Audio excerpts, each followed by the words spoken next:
Ya, no, la historia es una historia en realidad muy personal, ¿no? Que empezó y terminó siendo siempre un proyecto muy personal.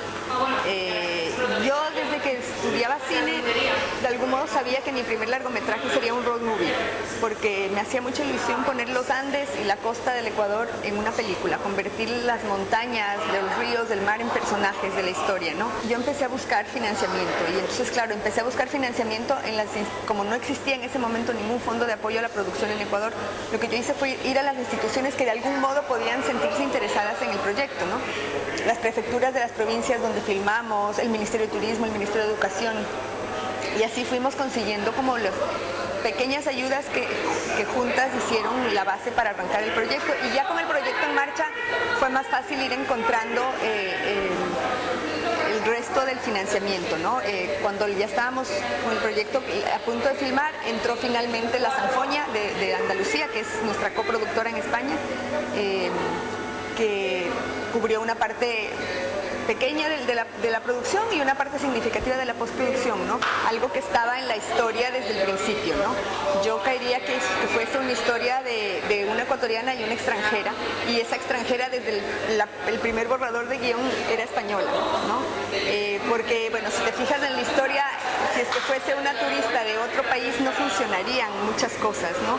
Desde temas como en el taxista resentimiento por la conquista o cosas así tan absurdas, hasta cosas más contemporáneas como esto de que los ecuatorianos que están en España, cómo la están pasando, y finalmente toda esta relación que hay que tiene que ver con el ancestro colonial y con la relación de ahora. Entonces tenía que ser española. Claro, digamos que la película toda gira en torno a los nombres, ¿no? Por eso también este recurso que llega casi al límite de la exageración de ponerle los nombres a los personajes de Esperanza y Tristeza, Jesús. O sea, la película toda gira en torno a los nombres. Y hay esta voz en off que habla de cuál es el nombre oficial de cada persona, el nombre, digamos, registrado en el libro de los nombres, ¿no? En el caso de las personas, el registro civil, y en el caso de las ciudades, los libros de cabildos de la época colonial.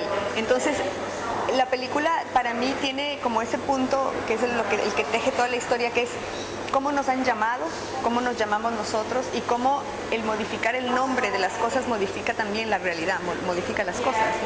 Cómo finalmente el nombre es una cosa impuesta, pero al mismo tiempo es una opción. Y no solo el nombre, ¿no? Sino un poco más lo que nosotros somos capaces de decir de nosotros mismos. Cómo contamos lo que nos sucede determina lo que nos sucede. Eso es un poco lo que está debajo, ¿no? De manera sutil en toda la historia. Y por eso, claro, hay una serie de cosas en el diálogo que hacen referencia al nombre, ¿no?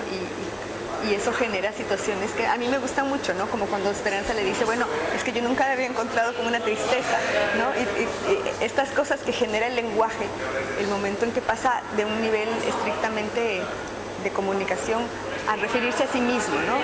Este metalenguaje a mí me gusta mucho.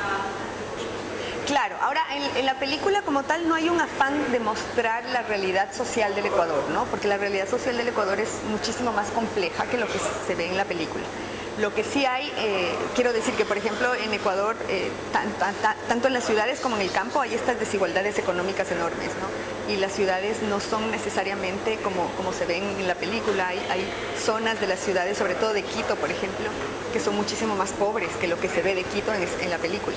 Entonces, sí, no hay un afán de explorar sociológicamente toda la realidad social ecuatoriana, eso sería infinito. Pero sí hay un afán de que el momento en que salen de la ciudad, los personajes entran en este universo que no es irreal, pero sí es metafórico. Es decir, el Ecuador no es un país vacío, y yo lo vacié, ¿no? Porque yo quería crear esta sensación de lugar abandonado, de lugar desolado, del lugar del que que pareciera estar vaciado de gente y de sentido, ¿no? Lo que está, sí, como referente constante en la película es cada uno de los personajes que van apareciendo en la historia, la niña de los caramelos, los niños que están con las ovejitas, y luego la niña que es hija de migrantes y que vive solita en un pueblo, están ahí como para marcar puntos y pautas de la historia de nuestros personajes, ¿no? Pero está muy lejos de ser, digamos, que un fresco de todo lo que supone la realidad ecuatoriana, que es mucho más compleja que todo eso. Primero en Ecuador la estrenamos hace un año y ha sido un éxito de taquilla inesperado. Y luego en festivales sí, ha recibido muchos premios, de ópera prima sobre todo, y ha recibido premios del público en ciudades muy inesperadas para mí. Bueno, recibió el premio del público en Sao Paulo, recibió el premio del público en Austin, Texas, en el Festival de Cine de las Américas. Y entonces esas cosas realmente a mí misma como realizadora me sorprenden, ¿no? Que en lugares tan distintos al Ecuador, como puede ser Texas, en Estados Unidos, la gente se emocione con la película, la reciba, la comprenda y la quiera, ¿no? Porque al final yo he estado con el público y hay como mucho afecto por la película, la gente sale conmovida y eso a uno le conmueve también.